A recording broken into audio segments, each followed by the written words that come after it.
अस्सलाम वालेकुम students, welcome to Bright Academy. I am Mohammad Khalid Rehan. तो बेटा लास्ट क्लास में हमने करंट इलेक्ट्रिसिटी के एमसीक्यूज जो है 45 तक कंप्लीट कर लिए थे। तो बेटा आज हम स्टार्ट करेंगे एमसीक्यूज नंबर 46। तो चले बेटा देखे पढ़ें। तो लिखा हुआ है MCQs 46, the terminal potential difference of a cell when short circuit is, के जो सेल जो है वो जब आप कनेक्ट करते हैं और सर्किट जो है उसमें और सर्किट को आप शॉर्ट कर देते हैं तो फिर पोटेंशियल डिफरेंस की वैल्यू क्या रह जाती है? ई हो जाती है, E/2 हो जाती है, 0 रहती है या कोई और वैल्यू। तो बेटा देखें, एक बात आपने याद रखनी है हमेशा कि लेट्स सपोज कि ये सेल जो था, ये सेल हमने कनेक्ट किया तो यहाँ पे बेटा देखें ये हमारे पास है रेजिस्टेंस। तो जैसे ही आप ये EMF प्रोवाइड करते हैं तो इसमें करंट फ्लो करता है, जिसकी वजह से इस रजिस्टर के क्रॉस क्या होता है जी, एक पोटेंशियल डिफरेंस जो है वो क्रिएट हो जाती है। अब जितनी रेजिस्टेंस की वैल्यू आप वेरिएबल में रख रहे हो, यानी जितनी आप वैल्यू बढ़ाते जाएंगे, ये एरो का मतलब होता है एरो के ऊपर कि ये वेरिएबल रजिस्टर है, यानी वैल्यू आप बढ़ा सकते हैं। तो आप वैल्यू जितनी बढ़ाते जाएंगे उतना ये पोटेंशियल डिफरेंस जो है ये बढ़ता जाएगा, और जितनी वैल्यू आप क्या करते जाएंगे, कम करते जाएंगे, उतना ये पोटेंशियल डिफरेंस कम होता जाएगा। तो अब शॉर्ट सर्किट का मतलब ये होता है कि रेजिस्टेंस बिल्कुल नहीं है, जीरो है। तो जीरो का मतलब है कि ये रेजिस्टेंस है ही नहीं, बस ये डायरेक्ट वायर है। तो जब बेटा डायरेक्ट वायर हो, इट मीन्स कि करंट यहाँ से गुजर जाएगा, तो बस करंट ही गुजरेगा, यहाँ पे कोई पोटेंशियल ड्रॉप नहीं होगा, पोटेंशियल ड्रॉप जो है वो जीरो होगा। इसलिए हमारे पास जो आंस आएगा वो देखें वो क्या आएगा जी, जीरो आएगा। तो आपका जो राइट आंस बनेगा जी 46 का, वो बनेगा सी। तो ये आपने बात याद रखनी है, जितनी रेजिस्टेंस की वैल्यू ज़्यादा होगी उतना पोटेंशियल ड्रॉप ज़्यादा होगा, जितनी वैल्यू कम होगी उतना कम होगा। और अगर जो है वो शॉर्ट सर्किट हो जाए, रेजिस्टेंस जीरो हो जाए, तो इट मीन्स कि आपका जो पोटेंशियल ड्रॉप है वो भी क्या हो जाएगा, जीरो हो जाएगा। ये बहुत इंपॉर्टेंट पॉइंट है। तो बेटा देखिए 47 जो है कि the EMF of the Daniell cell is, तो ये डैनियल जो है, ये डैनियल सेल का EMF पूछा है। तो बेटा ये डैनियल सेल जो है आपने ये केमिस्ट्री में पढ़ा हुआ है। तो डैनियल सेल जो होता है ये एक फिजिसिस्ट डैनियल, उनके नाम पे ये बना है। तो उन्होंने चूँकि इसे इन्वेंट किया था तो उनके नाम से ये रखा गया है। तो इसकी जो वैल्यू होती है ना 1.1 होती है, आई थिंक 25 डिग्री जो सेंटीग्रेड टेम्परेचर पे हमारे पास होती है। तो ये हमारे पास राइट आंसर फिर बनेगा जी 1.12 वोल्ट। तो ये आपका राइट आंसर आएगा बी, आपने याद रखना है। अगला देखिए जी 48 MCQs, a wire of resistance R is cut into n equal parts, these parts are then connected in parallel, the equivalent resistance of the combination will be। तो बेटा देखिए आपको ये कह रहा है कि आपने क्या किया जी, वो कहता है कि ये इंपॉर्टेंट MCQ है काफ़ी। वो कहता है एक वायर है, ये वायर है, इस वायर को वो कहता है कि आपने क्या कर दिया, एन इक्वल पार्ट्स में ब्रेक कर दिया। यानी जब इक्वल पार्ट्स में ब्रेक करेंगे तो इसकी लेंथ जो थी वो इतनी, ये फिर इतनी, ये इतनी, ये इतनी, तो इस तरीके से ये चलती जाएगी। अनलिमिटेड एन पार्ट्स में आपने तकसीम किया, यानी बहुत ज़्यादा टुकड़े किए। तो वो कहता है कि अब जो रजिस्टर, ये एक रजिस्टर बन गया एक, ये यानी इसको मैं कह दूँ कि ये एक रजिस्टर, इसकी कोई इतनी जो लेंथ है इसकी कोई रेजिस्टेंस होगी तो उसको मैं कह दूँ कि ये है, उसको वैल्यू दे दूँ R1 को। इसकी जो रेजिस्टेंस होगी उसको कह दूँ कि ये R2 है। इस तरीके से जो है हमारे पास इसकी जो रेजिस्टेंस होगी इसको R3 और सो ऑन चलता जाएगा। जितने पार्ट्स होंगे उतनी उनकी वैल्यू R1 R2 3 करते जाए। अब बेटा उसने ये कहा है कि इक्विवेलेंट रेजिस्टेंस बताएं, तो पहले हम इसकी वैल्यू फाइंड करते हैं कितनी। अब हमने ये पढ़ा हुआ है कि जो रेजिस्टेंस है ये डायरेक्टली प्रोपोर्शनल होती है लेंथ की। इट मीन्स कि लेंथ आप डबल करेंगे तो रेजिस्टेंस डबल होगी, लेंथ हाफ करेंगे तो रेजिस्टेंस क्या होगी, हाफ होगी। यानी मैं लेंथ करता हूँ जी L/2 तो रेजिस्टेंस भी हो जाएगी R/2। लेंथ करता हूँ L/3 तो रेजिस्टेंस भी हो जाएगी R/3। लेंथ करता हूँ L/4 तो रेजिस्टेंस भी हो जाएगी R/4। तो अब मैं क्या करता हूँ जी, लेंथ को कर देता हूँ जी, लेंथ के n पार्ट्स किए हैं तो L/n। इट मीन्स कि हमारे पास जो R आएगा वो भी क्या आ जाएगी, R/n। इसका मतलब कि हर रजिस्टर की वैल्यू फिर कितनी बनेगी, R/n, इसकी भी R/n, इसकी भी R/n और प्लस ऑन, ऐसे चलते जाएंगे। अब वो कहता है कि इन सारों को आप पैरेलल में कनेक्ट कर दें। तो जब पैरेलल में कनेक्ट करेंगे तो एक इक्विवेलेंट रेजिस्टेंस उनकी निकालें और उसकी वैल्यू बताएं कितनी है। तो बेटा देखिए इनको जल्दी से पैरेलल में करते हैं। तो लेट्स सपोज कि ये एक रजिस्टर था, एक ये था, एक ये था, और बेटा इस तरीके से आगे चलते जा रहे हैं। तो मैं इसको कनेक्ट कर देता हूं। तो ये देखें पैरेलल में सबकी वैल्यू क्या है, R/n, R/n, R/n, यानी R1 की भी R/n, R2 की भी, R3 की, और इस तरीके से सो जो है वो हमारे पास चलते जाएंगे। ठीक हो गया। अब इक्विवेलेंट के लिए बेटा मैंने फार्मूला बताया था कि आर इक्विवेलेंट किसके इक्वल होता है जी, मैंने बताया था डायरेक्ट आप पैरेलल में कर सकते हैं, तो वो वीडियो जाकर देख लें तो आपको समझ आ जाएगी, यहाँ पे प्लेलिस्ट में जो है ना आपको मिल जाएगी वीडियोस में। तो उसके लिए फार्मूला मैंने बताया था कि वैल्यू जो सेम वैल्यू जब हो तो पैरेलल में लगे हो तो आर बाई एन फार्मूला लगा दे आप इक्विवेलेंट निकालने के लिए, वो 1 by are equivalent 1R1 plus R2 करने की जरूरत नहीं। तो बेटा देखिए अब आर की वैल्यू क्या है, same common R by n है, यानी आर की वैल्यू क्या है आर बाई एन, यानी ये सारी आर है तो ये आर बाई एन है, यानी जो सेम वैल्यू वो हम लिखते थे, जैसे 3 था तो 3 में लिखता हूँ, 5 हो तो 5 लिखता हूँ। अब आर बाई एन है तो आर की जगह पे आर बाई एन आ जाएगा, और डिवाइडेड बाई तो तकसीम में क्या कर दे जी एन, तो मैंने अलहदा लिख दिया तकसीम में। अब बेटा देखें ये और ये आर बाई एन और ये ज़रब दूंगा तो ये उल्टा हो जाएगा 1, तो ये बनेगा जी आर इंटू एन स्केयर, यानी इनकी जो इक्विवेलेंट बनेगी वो आर इंटू एन स्केयर बनेगी।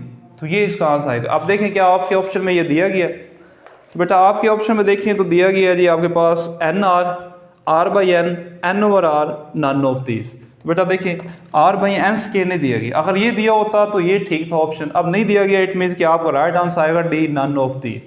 तो बेटा ये याद रखना इसका ये आंसर आता है अगर पूछा जाए आपसे। तो ये शॉर्ट फार्मूले जो है वो आप ट्रिक्स मैंने बताई थी वो जेहन में रखें, अगर आप प्रॉपर फार्मूले से जैसे आपने बुक में पढ़े थे सॉल्व करते बैठेंगे तो फिर जो है आप बैठे रहेंगे, आपका टाइम इधर ही वेस्ट हो जाएगा, आपको जो है टाइम का भी ख्याल रखना होता है। तो बेटा देखिए अगला MCQ नंबर जी 49, तो ये कहा गया कि a cell of EMF E volt internal resistance R ohm is being charge with a current of 1 ampere then the terminal potential difference is. तो फिर टर्मिनल पोटेंशियल डिफरेंस हमने फाइंड करना है, तो ये MCQ पीछे भी डिस्कस हो चुका है। मैंने कहा था कि E किसके इक्वल होता है जी, ये हमारे पास होता है जी IR और प्लस हमारे पास क्या होता है जी हमारे पास IR, और इसको हमने कहा था, ये मैंने डायग्राम से समझाया था पिछली वीडियोस में इस चैप्टर की, तो आप देख सकते हैं वहाँ पे जाके MCQs में सेट 1 या सेट 2 में है। तो ये बन जाएगा जी, इसको मैं V कहता हूँ। अब बेटा देखें अगर मैं निकालना चाहता हूँ V, तो V क्या आ जाएगा E माइनस IR, तो यहाँ पे आपका जो राइट आंसर आएगा वो क्या आएगा, फिर वो आएगा B। तो पोटेंशियल डिफरेंस ये बनेगा। तो बेटा अगला MCQ 50 देखें, लिखा हुआ है 2 रेजिस्टर्स आर कनेक्टेड, 2 रेजिस्टर हैं वो क्या है जी, एक जो ऑप्शन है उसमें क्या है कि सीरीज में कनेक्ट है, दूसरे ऑप्शन में पैरेलल में कनेक्ट है। The equivalent resistance in the 2 cases are 9 ohm and 2 ohm respectively, then the resistance of the components resistor are. तो बेटा उसने ये कहा है कि 2 रेजिस्टर यानी R1 और R2, आपको मैं डायग्राम बना के दिखाता हूँ।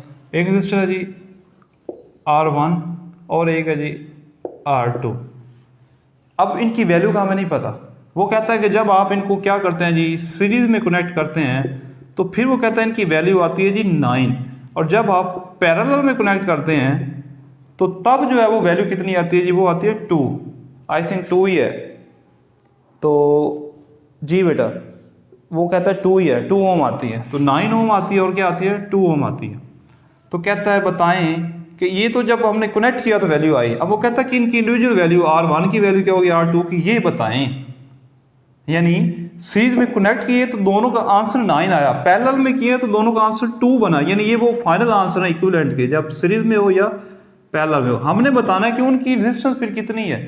तो ये बहुत ही शॉर्ट ट्रिक है आपके बेटा देखें। अब सीरीज में हमने क्या कहा है कि 2 रेजिस्टर सीरीज में जब होते हैं तो वो क्या होते हैं, ऐड हो जाते हैं।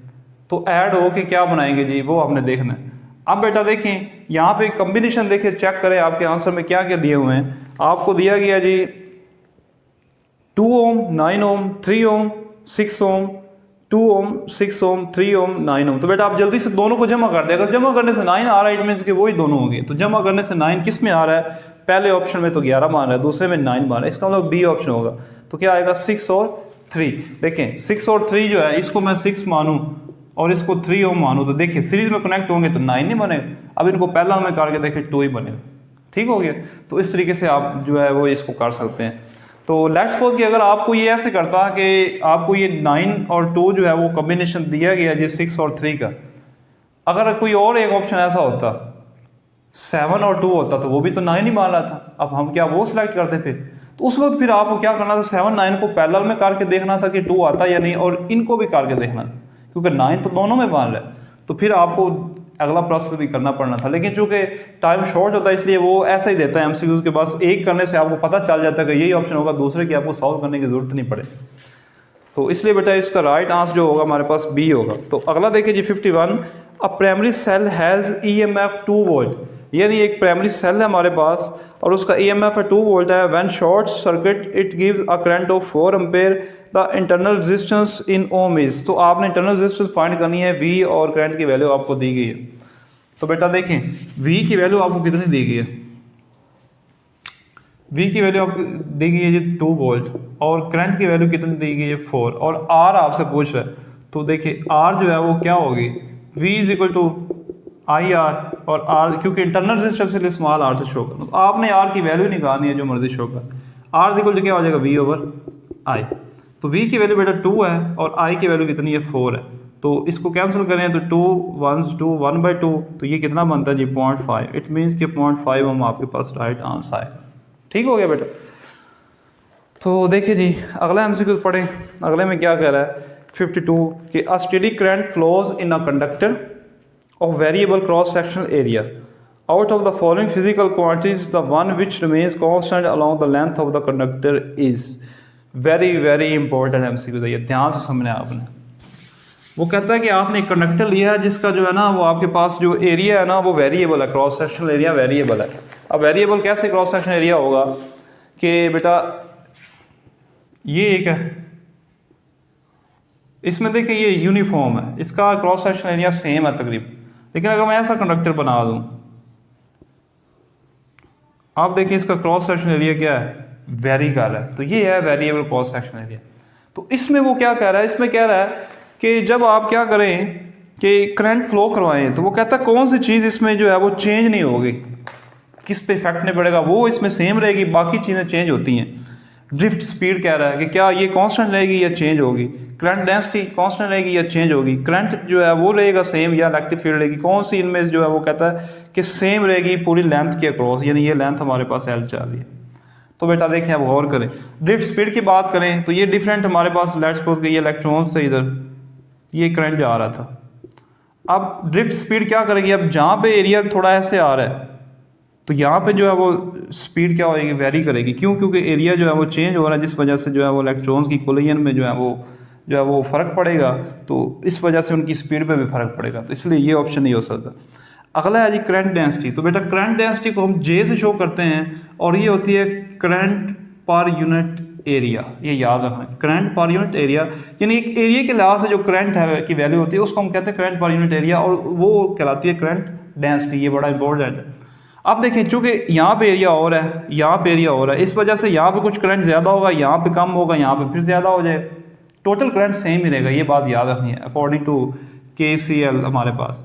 तो करंट की वैल्यू कंजर्वेशन ऑफ चार्ज हमारे पास सेम रहेगी, लेकिन एरिया के लिहाज से वो चेंज होती जाएगी। इसका मतलब करंट डेंसिटी तो करंट पर यूनिट एरिया है, तो यहाँ पे एरिया ज़्यादा है तो डेंसिटी कुछ और होगी, यहाँ पे अब एरिया कम है तो यहाँ पे डेंसिटी कुछ और होगी, इसका मतलब ये भी चेंज होगी, तो ये भी ऑप्शन नहीं हो सकता। अब लास्ट वाला देखिए D, तो D में है इलेक्ट्रिक फील्ड। तो बेटा देखिए इलेक्ट्रिक फील्ड भी क्या होता है जी, इलेक्ट्रिक फील्ड भी डिपेंड करता है हमारे पास कि एरिया पे, कि एरिया किस तरीके का।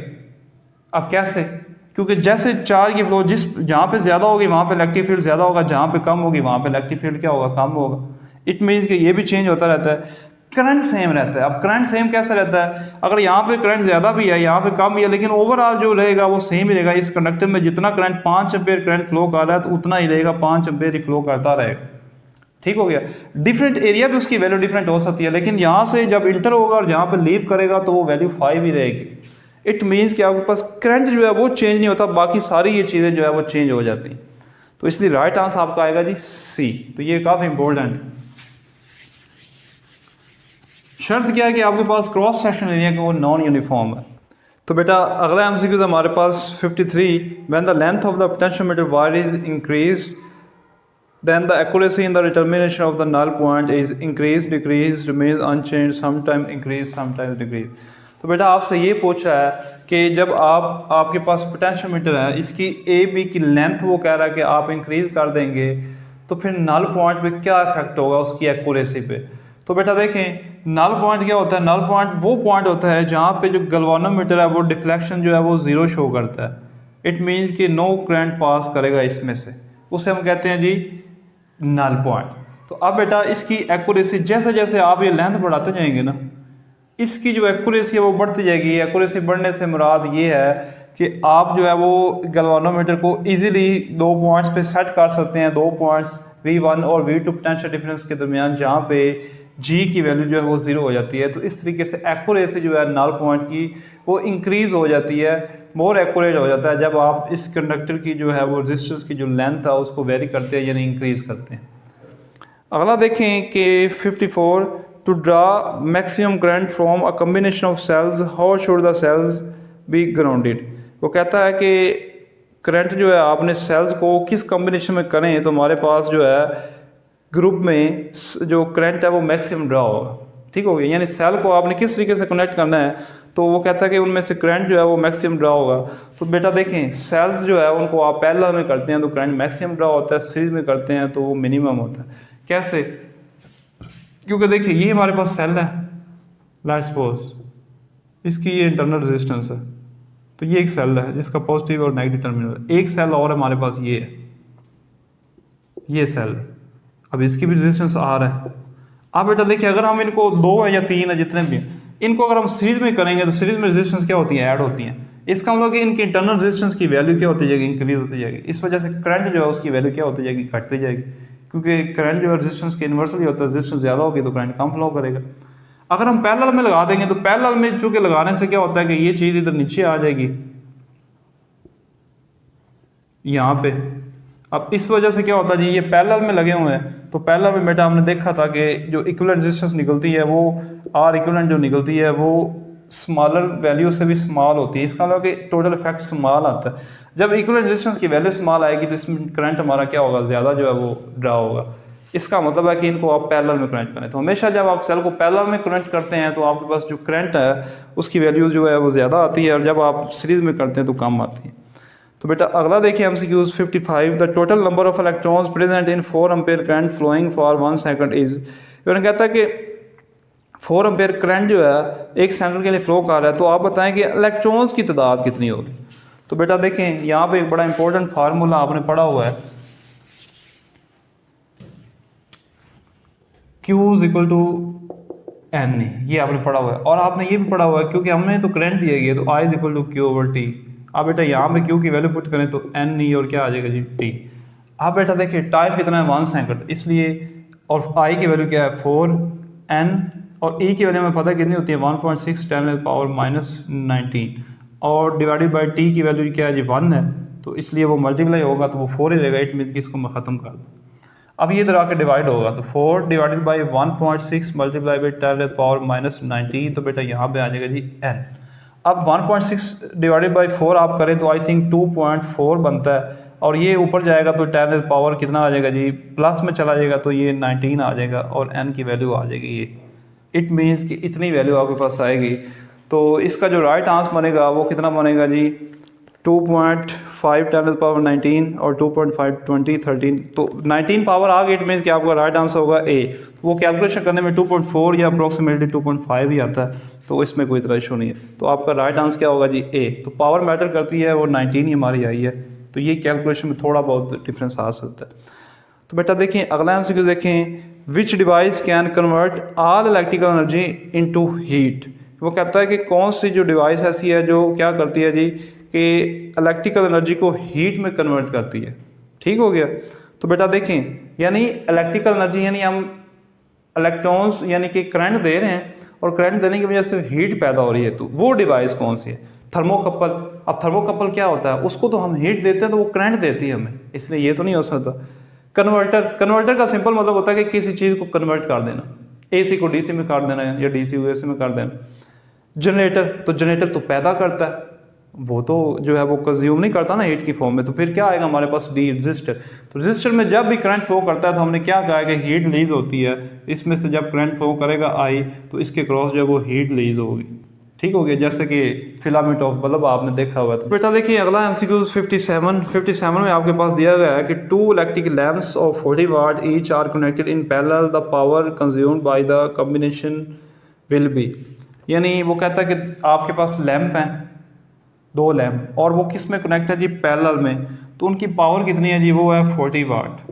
40 वाट के 2 बल्ब हैं और वो किस में कनेक्ट है जी, P1 है और P2 है, दोनों की पावर इतनी है, वो कनेक्ट है हमारे पास पैरेलल में, तो उनकी पावर कितनी होगी। जैसे रजिस्टर कनेक्ट हो तो हम इक्विवेलेंट रजिस्टेंस निकालते हैं, कैपेसिटर कनेक्ट हो तो इक्विवेलेंट कैपेसिटेंस निकालते हैं। सिमिलरली अगर जो लैंप है उनकी पावर दी गई और वो कनेक्शन उनका सीरीज है या पैरेलल है वो दिया गया हो तो फिर आप उनकी इक्विवेलेंट पावर निकालते हैं। तो बेटा जब भी पैरेलल में दिए गए हों तो इसका ऐसा ही है कि आपने इक्विवेलेंट जो पावर निकालनी है वो क्या होती है, दोनों का सम होती है, यानी पैरेलल में सम होगी और सीरीज में होगी 1/p = 1/p 1 + 1/p 2 so on. तो सीरीज में है तो आप क्या करें 40 + 40 = आ जाएगा 80। तो सॉरी पैरेलल में है तो आप ऐड करेंगे तो इसलिए हमारे पास P इक्विवेलेंट आ जाएगी 80 वाट आ जाएगी। तो ये हमारा आएगा जी राइट आंसर। तो राइट आंसर फिर कौन सा हुआ जी सी। तो याद रखना जब भी बल्ब आपको दिए गए उनकी पावर दी गई और कहा जाए कि वो पैरेलल में है तो उनको आपने सिंपल जमा कर देना। और ज़्यादा वो क्वेश्चन ये करता है कि जमा वाला फार्मूला देता है क्योंकि उसको पता है कि पावर जो है वो पैरेलल में जमा होती है, इसलिए उसने पैरेलल में कह दिया कि कनेक्ट है ताकि जल्दी से आप जमा करें और राइट आंसर लगा दें। तो ये 5 सेकंड भी नहीं लगते इस पर, जस्ट पढ़ने में ही आपको टाइम लगता है। Drift velocity is use when the ends of a wire are. तो 58 MCQ में पूछा गया है कि ड्रिफ्ट वेलोसिटी जो है वो कब यूज़ होती है, जब वायर के एंड्स क्या होते हैं। तो बेटा connected to a voltage source, not connected to voltage source at different values of potential both A and C. बेटा हमने कहा था कि जब ये कंडक्टर है तो इसमें मैंने कहा था कि इलेक्ट्रॉन जो है वो रैंडम मूव करते रहते हैं। तो जैसे ही आप इसको कनेक्ट करते हैं किसी बैटरी के साथ तो आप पोटेंशियल डिफरेंस दे रहे V दे रहे, तो तब जो है इसमें इलेक्ट्रॉन्स जो है वो क्या होता है जी, अगर हमारे पास इलेक्ट्रिक पोटेंशियल की वैल्यू जो है E की वैल्यू ये है तो इलेक्ट्रॉन्स जो है वो इस डायरेक्शन में मूव करना शुरू कर देते हैं। तो ये मैंने एक्सप्लेन किया हुआ है। तो इसका मतलब फिर कि हमें पोटेंशियल डिफरेंस देना पड़ता है। तो वोल्टेज सोर्स से करें तो उसका मतलब भी पोटेंशियल डिफरेंस है, सी का मतलब भी उसने खुद कहा कि पोटेंशियल वैल्यू है। इट मीन हमारा राइट आंसर आएगा जी डी। तो both A and C correct है, यानी जब हम पोटेंशियल डिफरेंस देते हैं तो तब भी जो है वो इलेक्ट्रॉन मूव करते हैं तो उनकी जो है वो ड्रिफ्ट वेलोसिटी होती है जो कि हमने कहा था 10⁻³ मीटर होती है। तो बेटा देखें जी इसके बाद हमारे पास 59 MCQs है कि a wire having very high value of conductance is said to be very good conductor, insulator, moderately good conductor, none of these. अब देखिए कंडक्टेंस की वैल्यू हाई है। अब सबसे पहले तो आपको ये पता होना चाहिए कि रेजिस्टेंस और कंडक्टेंस में फ़र्क क्या है। बेटा जो रेजिस्टेंस हमारे पास होती है ना वो होती है हमारे पास, आपको पता है, opposition to flow of current. और कंडक्टेंस जो होती है वो क्या होती है जी, वो रेजिस्टेंस का उल्टा होती है, यानी हम G को शो करते हैं कंडक्टेंस को, ये होती है 1/R। अब रेजिस्टेंस ज़्यादा होगी तो कंडक्टेंस कम होगी, ऐसे ही है ना। अगर रेजिस्टेंस जो है वो कम होगी तो कंडक्टेंस क्या होगी, ज़्यादा होगी। दोनों एक दूसरे के इन्वर्स नहीं है। तो इसका मतलब फिर ये है कि हमारे पास अगर कंडक्टेंस किसी कंडक्टर की ज़्यादा है तो इट मीन उसकी रेजिस्टेंस कम है। अगर रेजिस्टेंस कम है इसका मतलब कि वो बहुत अच्छा कंडक्टर है। तो ओवरऑल हम कह सकते हैं कि जिसकी कंडक्टेंस ज़्यादा होगी वो अच्छा कंडक्टर है और जिसकी कंडक्टेंस लो होगी वो बैड कंडक्टर है। ठीक हो गया। तो फिर राइट आंसर हमारे पास कौन सा आएगा जी, राइट आंसर हमारे पास आएगा जी ए, वेरी गुड कंडक्टर, क्योंकि उसकी कंडक्टिविटी कंडक्टेंस उसकी ज़्यादा है। तो कंडक्टेंस ज़्यादा का मतलब है कि उसकी रेजिस्टेंस बहुत स्मॉल है। तो किसी तरीके से भी आपसे पूछ सकता है, बहुत इंपॉर्टेंट है ये वाला MCQ। अगला बेटा देखिए 60 MCQs, the effect of bands in a wire on its electrical resistance are 0, larger, smaller, none of these. वो कहता है कि अगर आप जो है ना एक वायर जो है उसकी इलेक्ट्रिकल जो है उसको बैंड कर दें तो उसकी इलेक्ट्रिकल रेजिस्टेंस पे क्या फ़र्क पड़ेगा। तो आपने पढ़ा था कि वायर जो है ये एक सीधी वायर है, इसको आप बैंड भी कर दें तो कोई फ़र्क नहीं पड़ता क्योंकि इसकी लेंथ तो उतनी रहेगी, इसका एरिया भी उतना रहेगा। तो जस्ट वायर है, इसको आप ऐसे कर दें जैसे मर्जी कर दें, इसकी लेंथ पे तो कोई फ़र्क नहीं पड़ेगा, ना ही इसके एरिया पे पड़ेगा। तो जब लेंथ और एरिया पे कोई फ़र्क नहीं, इट मीन्स कि उसकी जो रेजिस्टेंस है उस पर भी कोई इफेक्ट नहीं होगा। तो हम कह सकते हैं कि हमारे पास जो राइट आंसर आएगा वो फिर क्या आएगा जी, वो आएगा जी 0, कि उसकी रेजिस्टेंस जो 0 रहेगी उस पर कोई फ़र्क नहीं पड़ेगा। ठीक हो गया। तो बेटा आज के लिए जो है वो इतने MCQs हम करेंगे। तो इंशाल्लाह जो है नेक्स्ट क्लास में हम जो है MCQ 61 से स्टार्ट करेंगे। तो बेटा अगर आपको इन MCQs में किसी में भी कोई कन्फ्यूजन है तो बेटा आपने नीचे कमेंट में बता देना कि फ़लाँ MCQs जो है वो अच्छे तरीके से एक्सप्लेन नहीं हुआ, तो काइंडली उसको दोबारा बता दे। तो मैं आपको या तो कमेंट में या फिर आप वो क्वेश्चन बताते जाएं। तो जैसे ही वो चैप्टर कंप्लीट होगा तो जितने भी क्वेश्चन बनेंगे जिनको आपको वीडियो में समझ नहीं आई तो बेटा उसको मैं दोबारा एक वीडियो बना के एक्सप्लेन कर दूंगा, क्योंकि सम टाइम थोड़ी बहुत मिस्टेक हो जाती होती है जो नहीं पता चलती। तो आप लोग अच्छे तरीके से ऑब्जर्व कर रहे होते हैं जो आप बता सकते हैं। तो वो बेटा आपने बता देना है। तो इंशाल्लाह आपको यहाँ पे ये नहीं होगा कि आपको बस आपसे गुजारे जाएंगे MCQ, तो आपको प्रॉपर समझाया जाएगा। अगर आपको समझ नहीं आएगी तो उसकी दोबारा वीडियो बना देंगे, कोई इशू नहीं, बस आपने पॉइंट आउट कर देने कि यही MCQ। तो जैसे ही वो ज़्यादा MCQ हो जाएंगे कुछ, तो हम एक वीडियो में उसको दोबारा एक्सप्लेन कर देंगे। ठीक हो गया।